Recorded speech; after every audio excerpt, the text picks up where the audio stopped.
Aux funérailles de mon fils, mon ex-mari a craché sur le cercueil. Il serait encore en vie s'il avait vécu avec moi. Ma famille a acquiescé. Je me suis effondré. Puis ma fille de 7 ans s'est levée et a dit « Papa, devrais-je dire à tout le monde ce que tu as fait à Tommy la nuit avant sa mort ?» Le salon funéraire est devenu silencieux.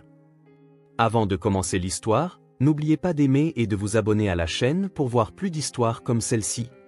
J'étais agenouillé près du cercueil de mon fils de 8 ans lorsque mon ex-mari, Derek, a craché dessus. Le son, à la fois sec et humide, a déchiré le silence respectueux du salon funéraire tel un coup de feu. Devant tout le monde, nos familles, nos amis, notre fille de 7 ans, Penny, il m'a regardé droit dans les yeux et a dit « Tommy serait en vie s'il avait vécu avec moi ». Mon corps s'est glacé. Les roses blanches que j'avais déposées sur le cercueil de Tommy semblaient se faner sous le poids de la haine de Derek. Sa mère, Marlène, se tenait derrière lui, hochant la tête avec une fureur vertueuse, sa robe noire lui donnant l'allure d'un corbeau prêt à s'acharner sur des os. Mon propre père, Russell, a commencé à se lever de son siège, ses mains d'électricien serrées en poing, mais j'étais incapable de bouger. Je ne pouvais plus respirer.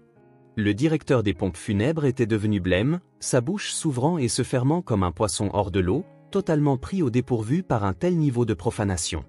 « Tu m'as entendu, Francine », a poursuivi Derek, sa voix résonnant dans la pièce remplie des 43 personnes venues dire au revoir à mon petit garçon. « C'est de ta faute. Entièrement de ta faute. Toi et ta précieuse carrière. Tes excuses constantes. Ton rôle de parent pathétique. » Les murmures ont commencé instantanément. Le frère de Derek acquiesçait. Sa cousine a chuchoté quelque chose à son mari. Même certains de mes propres parents semblaient incertains, mal à l'aise, évitant mon regard. Le poids de leurs doutes m'écrasait comme une force physique. C'est alors que ma petite fille s'est levée du premier rang. Penny, à peine assez grande pour voir par-dessus le pupitre, dans sa robe noire ornée des petits rubans violets que je l'avais laissé ajouter, car le violet était la couleur préférée de Tommy. Elle paraissait si petite, mais sa voix a retenti, claire et forte. « Papa » a-t-elle dit, et toute la salle s'est tournée pour la regarder. « Est-ce que je dois raconter à tout le monde ce que tu as fait à Tommy la nuit avant sa mort ?» Un silence de mort s'est abattu sur le salon funéraire. Pas une toux, pas un bruit de pas, pas même une respiration. Le visage de Derek est devenu si blême que j'ai cru qu'il allait s'évanouir. La main de Marlène s'est portée à sa poitrine. Le directeur des pompes funèbres s'est figé en plein mouvement. Et à cet instant, dans ce silence horrible et parfait, j'ai su que tout ce que je croyais savoir sur la mort de mon fils était sur le point de voler en éclats. Je m'appelle Francine Morrison, et je vais vous raconter comment ma fille de 7 ans a révélé une vérité si sombre aux funérailles de son frère qu'elle a tout changé. Ce n'est pas seulement une histoire de perte, de deuil ou même de justice. C'est l'histoire de comment la plus petite voix dans la pièce est devenue la plus puissante, et comment parfois les personnes en qui nous avons confiance pour protéger nos enfants deviennent leur plus grand danger. Tommy devait entrer en 3e année la semaine prochaine. Il avait choisi son sac à dos, d'un bleu vif avec des dinosaures, et avait passé tout l'été à s'entraîner sur ses tables de multiplication. Il voulait impressionner sa nouvelle enseignante, Madame Calaldini, qu'il avait rencontrée lors de la journée d'orientation et qui lui avait dit qu'elle aimait les élèves qui travaillaient dur. Au lieu de l'accompagner à l'école lundi prochain, j'étais là, à toucher son visage froid pour la dernière fois, tandis que le crachat de son père brillait sur la doublure en satin de son cercueil. Mais Penny était sur le point de tout changer. Ma petite fille, qui dormait encore avec une veilleuse et ne savait pas bien nouer ses lacets, s'apprêtait à affronter une salle pleine d'adultes et à dire une vérité qui enverrait son père en prison. Voici notre histoire.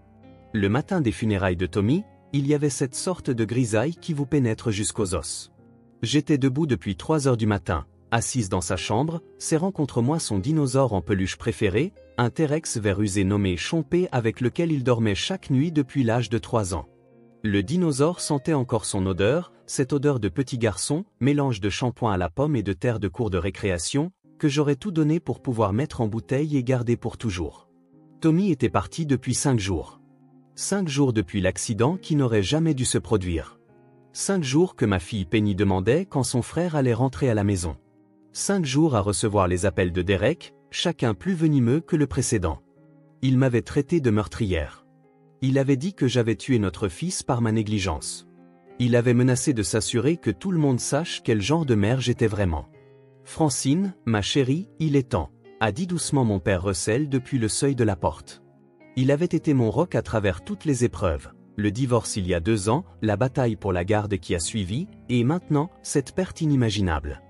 Ses mains burinées, les mêmes qui avaient appris à Tommy à se servir d'un tournevis le mois dernier, tremblaient légèrement alors qu'il redressait sa cravate. « Je ne peux pas le faire, papa », ai-je murmuré, en serrant plus fort Chompé. « Je ne peux pas lui dire au revoir. »« Tu ne lui dis pas au revoir », a dit Russell, en s'asseyant à côté de moi sur le lit de Tommy. Les draps à motifs de fusée se sont froissés sous son poids. « Tu lui dis à plus tard. Ce garçon sera toujours avec toi, juste ici. » Il a posé sa main sur son cœur, et j'ai vu des larmes dans ses yeux pour la première fois depuis la mort de Tommy. L'arrangement pour la garde avait été assez simple après le divorce. J'avais la garde principale. Derek les prenait un week-end sur 2. Le juge s'était inquiété du tempérament de Derek, mais rien d'assez documenté pour lui refuser le droit de visite. Juste quelques incidents que l'avocat de Derek avait réussi à justifier. La fois où il avait fait un trou dans le mur pendant une dispute, c'était juste le stress du travail. La fois où il avait crié sur l'entraîneur de T-ball de Tommy, c'était juste un père protecteur. La fois où Penny était rentrée à la maison avec des bleus sur le bras, elle était tombée sur le terrain de jeu, avait dit Derek. Et qui pouvait prouver le contraire? Tommy était chez Derek ce week-end-là, quand tout a mal tourné. C'était censé être une visite normale. Prise en charge le vendredi après l'école, retour le dimanche soir. Derek vivait dans une belle maison à 2 étages à Meadowbrook, le genre de maison avec un grand jardin et une cabane dans les arbres qu'il avait construite pour prouver qu'il était le parent amusant. Tous les voisins le prenaient pour le père de l'année. Il entraînait l'équipe de football des jeunes, faisait du bénévolat au centre communautaire et ne manquait jamais une occasion de dire à tout le monde à quel point le système judiciaire familial l'avait traité injustement en ne lui accordant pas la garde exclusive. Au salon funéraire, j'ai aidé Penny à enfiler sa robe noire, celle que nous avions achetée quelques jours auparavant chez Target, car tous ses vêtements habillés étaient devenus trop petits. Elle avait grandi de 5 cm depuis Noël, et Tommy avait été si fier que sa petite sœur grandisse, disant qu'elle pourrait bientôt atteindre les bonnes céréales sur l'étagère du haut. « Maman, est-ce que papa va être gentil aujourd'hui ?» a demandé Penny, ses yeux verts scrutant les miens. Elle avait les yeux de Derek, mais mon entêtement, une combinaison qui signifiait qu'elle voyait tout et n'oubliait rien. « Aujourd'hui, c'est pour dire au revoir à Tommy », lui ai-je répondu, en lissant ses cheveux au burn et en les attachant avec les pinces argentées que ma mère avait portées à mon mariage. « Tout le monde va bien se comporter. » Elle m'a regardé avec une expression bien trop sage pour une enfant de 7 ans. Même grand-mère Marlène? Marlène ne m'avait jamais aimé. Dès l'instant où Derek m'avait présenté à elle, elle avait clairement fait savoir que je n'étais pas assez bien pour son précieux fils. J'étais trop carriériste, disait-elle, trop indépendante. Pas le genre de femme qui ferait de Derek le centre de son monde. Quand je suis devenue infirmière en pédiatrie, elle avait dit que c'était égoïste de s'occuper des enfants des autres alors que je devrais être à la maison avec les miens. Quand j'ai demandé le divorce après que Derek m'ait poussé dans les escaliers, un incident qui l'a convaincu tout le monde d'être un accident, elle m'avait traité de profiteuse, même si Derek gagnait moins bien sa vie que moi. Même grand-mère Marlène, ai-je menti, en arrangeant le col de Penny. Nous sommes tous ici parce que nous aimons Tommy. Le salon funéraire sentait le lys et le produit à polir les meubles. J'avais choisi la plus petite salle, pensant qu'il n'y aurait que la famille et quelques amis proches. Mais la nouvelle s'était répandue dans notre petite ville de l'Ohio, et il y eut bientôt plus de gens que de sièges. L'enseignante de Tommy était là, serrant des mouchoirs, son entraîneur de baseball, les parents de son meilleur ami, Eden, et même Madame Hanley, du quartier de Derek. J'étais surprise de la voir, car elle et Derek se disputaient au sujet des limites de propriété depuis des années. Tout était exactement comme je l'avais prévu, jusqu'aux chansons et aux photos affichées sur des panneaux dans la salle. Ce que je n'avais pas prévu, c'est ce qui se passerait lorsque Derek franchirait ses portes. Le service a commencé à 10 h. Derek est arrivé avec 15 minutes de retard avec sa mère, Marlène. Tous deux irradiaient une hostilité pareille à la chaleur d'une fournaise. Il avait bu. Je pouvais sentir le bourbon à 3 rangs de distance, se mêlant à son parfum coûteux dans une combinaison qui me retournait l'estomac. Son costume noir était impeccable. Bien sûr, Derek savait toujours comment jouer le rôle du père endeuillé, même avec de l'alcool dans l'haleine aux funérailles de son fils. Marlène n'arrêtait pas de chuchoter à quiconque voulait bien l'écouter, sa voix portant malgré ses tentatives de discrétion. Cela ne serait pas arrivé chez Derek. Elle ne surveillait jamais ses enfants correctement. Toujours en train de travailler, toujours à les laisser avec des étrangers. Chaque mot était un couteau, et elle savait exactement où le tourner. Pendant l'éloge funèbre du pasteur, J'ai entendu Derek ricaner lorsque Tommy a été décrit comme une lumière vive qui aimait les histoires que sa mère lui lisait au coucher et aidait son grand-père dans le garage. Mes mains tremblaient en tenant les petits doigts de Penny. Elle a serré les miens en retour, un message silencieux signifiant qu'elle l'avait entendu aussi. Le pasteur Williams a continué, ignorant la tension qui crépitait dans la pièce comme l'électricité avant un orage. Tommy avait un don spécial pour faire rire les autres. Son enseignante me dit qu'il a un jour apporté son hamster de compagnie pour le présenter à la classe dans sa boîte à lunch parce que, et je cite, « Monsieur Moustachette voulait aussi apprendre les maths ». Quelques personnes ont ri doucement à travers leurs larmes. Je me suis souvenu de ce jour, l'appel paniqué de l'école, l'explication sérieuse de Tommy selon laquelle les hamsters étaient probablement doués pour compter les graines de tournesol. Mais Derek s'est agité sur son siège, marmonnant quelque chose à sa mère sur le fait d'encourager la stupidité. Quand le pasteur Williams a demandé si quelqu'un voulait partager des souvenirs, l'enseignante de Tommy, Madame Patterson, s'est levée la première. Elle a parlé de sa gentillesse, de la façon dont il avait donné son argent du déjeuner à un camarade de classe qui avait oublié le sien. Le cousin de Derek, Brad, a suivi, bien que son histoire sur Tommy à la réunion de famille de l'année dernière ait sonné creux, comme s'il parlait juste pour combler le silence. Puis Marlène s'est levée. « Mon petit-fils était un garçon spécial », a-t-elle commencé, en tamponnant ses yeux secs avec un mouchoir. Il méritait mieux que ce qu'il a eu. Il méritait un foyer stable avec 2 parents qui le faisaient passer en premier. Au lieu de cela, il a été ballotté d'un côté à l'autre comme une valise, confus et bouleversé, ne sachant jamais où était sa place. Mon père a commencé à se lever, mais je lui ai attrapé le bras. « Ne fais pas ça », ai-je articulé sans un bruit. Elle n'en valait pas la peine. Certaines personnes, a poursuivi Marlène en me regardant droit dans les yeux, pensent que leur carrière est plus importante que leurs enfants. Certaines personnes pensent qu'elles peuvent tout avoir, le travail, l'indépendance, les enfants quand ça les arrange. Mais les enfants ont besoin de constance. Ils ont besoin d'un parent qui est là, pas d'un parent qui travaille de nuit et en rotation le week-end. La pièce était inconfortablement silencieuse. La moitié des personnes présentes savaient que j'étais passé au quart de jour 6 mois auparavant spécifiquement pour être plus présente à la maison. Mais Marlène se fichait des faits. Quand le moment des derniers adieux est arrivé, je suis allée la première. J'ai embrassé le front de Tommy, froid et anormal sous mes lèvres.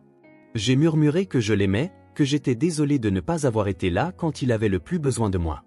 J'ai glissé chompé à côté de lui, en m'assurant que le visage usé du dinosaure était visible.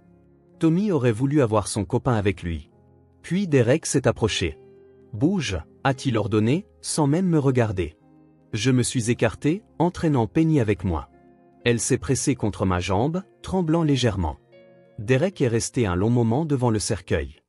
Des gens m'ont dit plus tard qu'ils pensaient qu'il priait. Mais j'ai vu son visage se tordre, j'ai vu la rage monter comme la pression dans un volcan. C'est là qu'il l'a fait. Il s'est penché sur le cercueil, a rassemblé de la salive dans sa bouche avec une intention délibérée, et avec une force violente, a craché directement sur la doublure de satin blanc à côté de la tête de Tommy. Le son a résonné dans la pièce silencieuse, humide et plein de haine. « C'est toi qui as fait ça », a annoncé Derek, se tournant pour faire face à toute l'assemblée. Sa voix a empli l'espace, exigeant l'attention. Mon fils serait en vie si le tribunal m'avait écouté, s'il vivait avec moi à plein temps au lieu d'avec elle. Il m'a pointé du doigt, ses doigts tremblants de rage. Elle était trop occupée avec ses gardes d'infirmières pour le surveiller correctement, le refilant toujours à des babysitters et à son père. Elle a choisi sa carrière plutôt que notre fils et maintenant il est mort. Marlène s'est levée, hochant la tête vigoureusement. C'est vrai. Derek a supplié pour la garde exclusive, supplié. Mais les tribunaux favorisent toujours les mères, même les négligentes, même celles qui ne peuvent pas assurer la sécurité de leurs enfants. Mes genoux se sont dérobés. La force à laquelle je m'étais accroché s'est évaporée comme une brume matinale. Je me suis effondré sur le banc, le bord en bois me cisaillant les côtes alors que mon père se précipitait pour me rattraper. La salle a éclaté en chuchotements choqués. Certains parents de Derek hochaient la tête en accord avec Marlène. D'autres semblaient horrifiés. Ma propre sœur, Amy, pleurait, son mari essayant de protéger leurs enfants de la scène. Elle a tué mon petit-fils par sa négligence, a poursuivi Marlène, sa voix s'élevant presque jusqu'à l'hystérie. Derek m'a dit que Tommy l'avait appelée en pleurant la veille, disant qu'il ne voulait pas retourner chez elle. Mon petit-fils savait où il était en sécurité, et ce n'était pas avec elle. Le directeur des pompes funèbres, M. Garrett, s'est finalement avancé, son sang-froid professionnel se fissurant. Mais le mal se répandait dans la pièce comme un poison. Le doute et le jugement remplaçaient le deuil sur trop de visages. À travers mes larmes et mon choc, j'ai entendu une petite voix, claire comme le cristal, tranchant le chaos comme une lame dans la soie. Ce n'est pas vrai. Penny s'était levée. Du haut de ses 7 ans et de ses 22 kilos, elle faisait face à une salle remplie d'adultes. Ses mains étaient serrées en petits poings le long de son corps, et je pouvais voir tout son corps trembler, mais son menton était relevé. Elle avait exactement la même allure que le jour où elle avait tenu tête au harceleur de 3e année qui s'en prenait à un enfant de maternelle, terrifié, mais déterminé. « Penny, assieds-toi », a ordonné Derek, son visage devenant rouge de colère. Les veines de son cou ressortaient comme des cordes, de la même manière qu'avant qu'il ne frappe les murs ou ne jette des objets. « Non », a-t-elle dit, plus fort cette fois. « Tu mens, papa. Tommy ne t'a pas appelé en pleurant. C'est toi qui nous as appelés. » Le directeur des pompes funèbres s'est avancé, clairement incertain de la manière de gérer un enfant confrontant un adulte lors de funérailles. Ses mains s'agitaient nerveusement, s'approchant de Penny puis se rétractant. Mais mon père a levé la main, lui faisant signe de la laisser parler. Russell s'est levé lentement, se positionnant entre Derek et la section des enfants, son intention était claire. « Ma chérie », a dit Marlène d'une voix mielleuse qui m'a donné la chair de poule. « Tu es confuse. C'est une journée difficile pour tout le monde. Les enfants ne se souviennent pas toujours correctement des choses quand ils sont contrariés. » « Je ne suis pas confuse », l'interrompit Penny, sa voix gagnant en force. « Je me souviens de tout. J'ai une très bonne mémoire. Maman dit que ça s'appelle une mémoire photographique. Et je me souviens que papa nous a appelés chez maman 3 soirs avant la mort de Tommy. C'était jeudi soir à 19h43 parce que je regardais l'horloge, j'attendais que mon émission commence à 20h. Cette précision a poussé les gens à se pencher en avant. Ce n'était pas un enfant confus. C'était un témoignage. Il était vraiment en colère parce que maman ne voulait pas échanger les week-ends avec lui, a poursuivi Penny. Il voulait nous emmener à la maison du lac de son ami Jake, mais maman a dit non parce que Tommy avait son exposition le samedi. Tommy avait travaillé très dur sur son volcan. Papy Russell l'avait aidé à faire en sorte qu'il projette de la vraie lave en mousse à 50 cm de haut. Le visage de Derek virait au violet. « Penny, j'ai dit, assieds-toi maintenant. » Mais quelque chose s'était réveillé chez ma fille. Peut-être était-ce le deuil. Peut-être la colère. Ou peut-être simplement l'injustice pure de voir son père profaner les funérailles de son frère. Elle a fait un pas en avant, s'éloignant de moi et se rapprochant de l'allée centrale où tout le monde pouvait la voir clairement. « Tu as traité Tommy de bébé », a-t-elle dit, sa voix maintenant stable. « Tu as dit qu'il était faible et pathétique de vouloir rester à la maison pour un stupide projet scientifique. Tu as dit que les vrais garçons choisissent le plaisir plutôt que les devoirs. Tu as dit que maman était en train de le transformer en... Ça suffit, a rugi Derek en s'avançant. Plusieurs personnes ont eu un hoquet de surprise. Monsieur Garrett a reculé, clairement dépassé par les événements. Russell a bougé plus vite que je ne l'avais vu bouger depuis des années, se plantant directement sur le chemin de Derek. Fais un pas de plus vers cette petite fille, et funérailles ou pas, je te mets KO, a-t-il dit calmement. Laisse-la finir. C'est ridicule, a hurlé Marlène. Elle a 7 ans. Elle ne comprend pas ce qu'elle dit. Je comprends tout, a dit Penny, et il y avait quelque chose dans sa voix qui a de nouveau immobilisé toute la salle. Je comprends que papa devient méchant quand il boit de la bière. Je comprends qu'il dit des gros mots sur maman quand elle n'est pas là. Je comprends qu'il a dit à Tommy que pleurer, c'est pour les filles et les bébés. Elle s'est tournée pour regarder Derek directement, et je l'ai vu reculer d'un pas sous la force de son regard. Est-ce que je dois raconter à tout le monde ce que tu as dit à Tommy lors de cet appel téléphonique, papa, a-t-elle demandé. Est-ce que je dois leur dire ce qui s'est passé quand nous sommes arrivés chez toi le vendredi? Est-ce que je dois leur dire ce que tu as fait la nuit avant sa mort? Le silence qui a suivi était absolu. Même la circulation à l'extérieur semblait s'être arrêtée. Je pouvais entendre mon propre cœur battre dans mes oreilles. L'ami avocat de Derek, Martin, s'est à moitié levé de son siège, le visage pâle. Madame Hanley, du quartier de Derek, avait sorti son téléphone et enregistrait tout. Elle ment, a dit Derek, mais sa voix avait perdu de sa puissance. Elle a été coachée. Francine lui a rempli la tête de mensonges pour couvrir sa propre culpabilité. Je ne mens pas, a dit simplement Penny. Mentir, c'est mal. C'est Tommy qui me l'a appris. Il disait que même quand dire la vérité te cause des ennuis, c'est mieux que d'être un menteur. Il a appris ça de maman, pas de toi. Elle a regardé autour de la salle, croisant le regard de plusieurs adultes, dont certains ne pouvaient soutenir le sien. Mon papa a fait quelque chose de mal à Tommy, a-t-elle annoncé. Quelque chose de très, très mal. Et je peux le prouver. La salle a explosé. Les gens parlaient les uns par-dessus les autres, certains exigeant que Derek s'explique, d'autres insistant sur le fait que c'était inapproprié, qu'un enfant ne devrait pas du tout prendre la parole. Mais Penny se tenait là, au milieu de tout cela. Un minuscule pilier de vérité dans une mer de chaos adulte, attendant son moment pour porter le coup qui allait tout changer. Le salon funéraire est tombé dans un silence de mort. Même le directeur des pompes funèbres s'est immobilisé, la main figée à mi-chemin de son téléphone. Chaque personne dans cette pièce fixait ma fille de 7 ans, attendant qu'elle continue. Tu as dit à Tommy qu'il était faible, a dit Penny, sa voix se renforçant à chaque mot. Tu as dit que les vrais garçons ne pleurent pas pour rester à la maison pour un stupide projet scientifique. Tu as dit qu'il devenait un fils à maman et que tu allais l'endurcir, qu'il le veuille ou non. Ça suffit, a rugi Derek, le visage tordu de rage. Mais Russell et 2 autres hommes, Tom de mon travail et Brad, le propre cousin de Derek, s'étaient déplacés pour lui bloquer le chemin. La nuit avant la mort de Tommy. Le vendredi soir, chez toi. Tu l'as fait dormir dehors, a poursuivi Penny, des larmes coulant maintenant sur son visage, mais sa voix ne faiblissant jamais. Dans le jardin, en sous-vêtements, parce qu'il a pleuré de manquer l'exposition. Tu as dit qu'il devait apprendre à être dur comme un vrai homme. Il faisait 4 degrés, papa. L'application météo sur ta tablette disait qu'il faisait 4 degrés et qu'il y avait un avertissement de gel. Des halètements ont parcouru la salle. Le visage de Marlène était devenu blanc comme du papier, sa main pressée contre sa bouche. Quelqu'un au fond pleurait bruyamment. Je lui ai passé une couverture en douce par la fenêtre, a dit Penny en s'essuyant le nez avec le dos de la main. La fenêtre de la chambre de Tommy, mais tu m'as surprise et tu l'as reprise. Tu as dit que je le rendais mou, moi aussi. Tu as dit que si je l'aidais encore, je dormirais dehors la prochaine fois. Elle ment, a crié Derek, mais sa voix s'est brisée. Elle a été coachée. Tout ça, c'est l'œuvre de Francine. J'ai pris des photos, a dit Penny calmement. Et la pièce est devenue, si possible, encore plus silencieuse.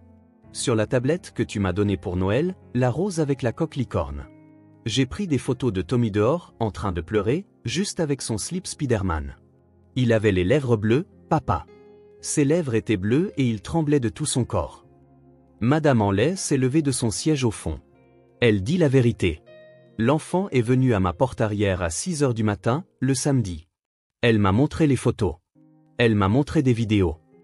J'ai filmé quand tu lui criais dessus à travers la porte, a poursuivi Penny, regardant maintenant Derek droit dans les yeux. Tu as dit, tu pourras rentrer quand tu arrêteras d'être une petite. Tu as utilisé le mot en S pour parler à Tommy. Il pleurait si fort qu'il a vomi dans les buissons. J'ai aussi une vidéo de ça. Plusieurs personnes avaient maintenant sorti leur téléphone, enregistrant tout. L'ami avocat de Derek tapait frénétiquement sur son téléphone, essayant probablement de comprendre les implications juridiques de ce qui se déroulait. Je les ai montrés à Madame Anlay. Samedi matin, a dit Penny, et elle a dit qu'elle allait appeler quelqu'un, mais ensuite Tommy. Sa voix s'est brisée pour la première fois. Tommy a essayé de grimper à l'arbre pour rentrer par la fenêtre de sa chambre. J'ai senti le sang quitter mon visage alors que les pièces du puzzle s'assemblaient. L'arbre, le vieux chêne à côté de la maison, celui dont les branches atteignaient la fenêtre de la chambre de Tommy au 2e étage. Tu avais verrouillé toutes les portes, a murmuré Penny. Mais dans la pièce silencieuse, tout le monde l'a entendu. Même la chatière. Tu as mis la barre de sécurité dessus pour qu'il ne puisse pas ramper à travers. Il a essayé, papa. Il a d'abord essayé de passer par la chatière, mais il s'est coincé et s'est écorché tout le ventre. J'ai aussi des photos des égratignures. Derek s'est jeté en avant, se dégageant de l'emprise de Brad, mais 3 hommes, dont le directeur des pompes funèbres, l'ont maîtrisé. Quelqu'un avait déjà appelé les secours. Je pouvais entendre des sirènes au loin. Il est tombé, maman, a dit Penny en se tournant vers moi, son visage se crispant. Tommy est tombé de l'arbre parce que papa l'a enfermé dehors et il essayait de rentrer. Il avait si froid et si peur. Il n'arrêtait pas de dire « Je veux ma maman. Je veux ma maman. » Encore et encore. J'ai essayé de déverrouiller la porte, mais papa avait la clé dans sa poche et il était affalé sur le canapé avec ses bouteilles de bière. Marlène a poussé un hurlement à peine humain. Derek, dis-moi qu'elle ment. Dis-moi que tu n'as pas fait ça à mon petit-fils. Mais Derek ne niait plus. Il se tenait là, maintenu par 3 hommes, son visage alternant entre la rage et quelque chose qui aurait pu être de la peur. Madame Hanley à la tablette, a dit Penny, l'épuisement gagnant sa voix. Elle l'a prise ce matin-là pour la mettre en sécurité. Elle a dit qu'elle savait que quelque chose de grave s'était passé et elle voulait s'assurer que les preuves soient protégées. Elle savait que papa essaierait de tout effacer. Elle a appelé la police ce matin-là, mais ils ont dit que Tommy était déjà à l'hôpital et qu'ils enquêteraient plus tard. Mais ensuite Tommy est mort et tout le monde a dit que c'était un accident et je ne savais pas quoi faire. Madame Hanley pleurait maintenant ouvertement. J'ai tout, a-t-elle confirmé. 23 photos, 4 vidéos. J'ai essayé de les transmettre aux bonnes personnes, mais personne ne voulait m'écouter. Ils disaient tous que c'était juste un tragique accident, un garçon tombé d'un arbre. Personne ne voulait croire que Derek pouvait faire une chose pareille. La police est arrivée à ce moment-là. 3 officiers sont entrés dans le salon funéraire, la confusion se lisant sur leur visage, non préparés à découvrir que les funérailles d'un enfant s'étaient transformées en la révélation d'une scène de crime. La police est arrivée en quelques minutes, leur présence transformant le salon funéraire en un lieu hybride entre scène de crime et salle d'audience. Madame Hanley sortait déjà son téléphone, montrant aux officiers les photos et vidéos qu'elle avait soigneusement conservées sur plusieurs appareils. Elle avait essayé de joindre les autorités toute la matinée, mais n'avait pas compris l'urgence de la situation avant qu'il ne soit trop tard. Elle pensait que Tommy se remettait d'une chute à l'hôpital, pas qu'il se battait pour une vie qu'il avait déjà perdue. Derek a été arrêté aux funérailles de son propre fils. Ils l'ont menotté là, devant tout le monde, son costume coûteux froissé alors qu'il le conduisait devant le cercueil de Tommy. Il n'a pas regardé son fils. Il n'a regardé personne. Marlène s'est effondrée au 3e rang, sanglotant et répétant « Je ne savais pas. Je ne savais pas.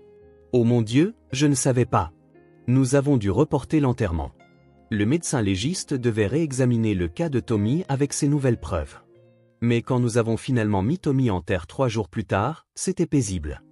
Juste la famille et les amis proches qui l'aimaient vraiment. Pas de faux-semblants, pas de spectacle, personne pour juger ou blâmer. Penny a insisté pour lire une lettre qu'elle avait écrite à son frère, promettant de prendre soin de Chompé et d'être courageuse comme il l'avait toujours été. Le bon courage, a-t-elle dit, pas celui de papa. L'enquête a révélé que tout ce que Penny avait documenté était vrai. Tommy était mort d'un traumatisme crânien après être tombé de l'arbre à 2 heures du matin le samedi, en hypothermie et désespéré de rentrer à l'intérieur. Son taux d'alcoolémie était de 0, mais son corps montrait des signes d'hypothermie sévère. Les égratignures sur son ventre correspondaient au bord métallique de la chatière. Ses ongles étaient arrachés d'avoir essayé de grimper à l'arbre dans le noir. Derek a été inculpé d'homicide involontaire et de mise en danger d'enfant. Le procès a duré 3 semaines. Marlène, brisée par la révélation, a témoigné contre son propre fils. Elle a dit au tribunal qu'elle avait cru ces histoires sur ma négligence parce qu'elle ne pouvait pas imaginer que son propre enfant soit capable d'une telle cruauté. Elle avait vu ce qu'elle voulait voir, cru ce qui était plus facile à croire. Derek a écopé de 12 ans. Son avocat a plaidé pour une peine moindre, affirmant que c'était une mesure disciplinaire qui avait mal tourné. Mais les vidéos que Penny avait prises montraient le contraire. Elle montrait un homme prenant plaisir à la souffrance de son fils, riant quand Tommy suppliait de rentrer, le traitant de pathétique quand il pleurait de froid. La juge a déclaré que c'était l'un des pires cas de maltraitance d'enfant qu'elle ait vu en 30 ans de carrière. Mais ce qui me hante le plus, ce ne sont pas les actions de Derek. C'est que Penny a porté ce fardeau seule. Elle avait essayé de protéger son frère de la seule manière qu'une enfant de 7 ans pouvait imaginer, en rassemblant des preuves comme elle l'avait vu dans les séries policières qu'elle regardait avec moi. Elle savait que quelque chose de terrible pourrait arriver. Et elle avait préparé des preuves comme une petite enquêtrice, espérant que quelqu'un l'écouterait. « Je suis désolée de ne pas te l'avoir dit plus tôt, maman », m'a-t-elle dit un soir, 6 mois plus tard. Nous étions toutes les deux en thérapie à ce moment-là, apprenant à vivre avec le poids de ce qui s'était passé. Je pensais que si je le disais, papa se mettrait encore plus en colère et ferait encore plus de mal à Tommy. Je pensais que si je continuais simplement à enregistrer, un jour quelqu'un verrait et le forcerait à arrêter. Le thérapeute dit que Penny a potentiellement sauvé des dizaines d'enfants futurs en parlant au moment où elle l'a fait. Le poste d'entraîneur de Derek avec l'équipe de football des jeunes, son bénévolat avec le club pour garçons et filles, tout cela a pris fin le jour des funérailles. 3 autres familles se sont manifestées pendant le procès, disant que leurs enfants s'étaient plaints des techniques d'endurcissement de M. Morrison, mais qu'ils avaient rejeté cela comme étant un coaching strict. Mais je me fiche des autres enfants qui l'auraient pu blesser. Je me soucie de celui qui l'a blessé. Celui qui a grimpé à un arbre en sous-vêtements par une froide nuit de mars, essayant de retrouver la sécurité. Celui dont les derniers mots, selon Penny, furent « Je veux juste ma maman ». Le volcan de l'expo-science de Tommy est maintenant sur notre cheminée.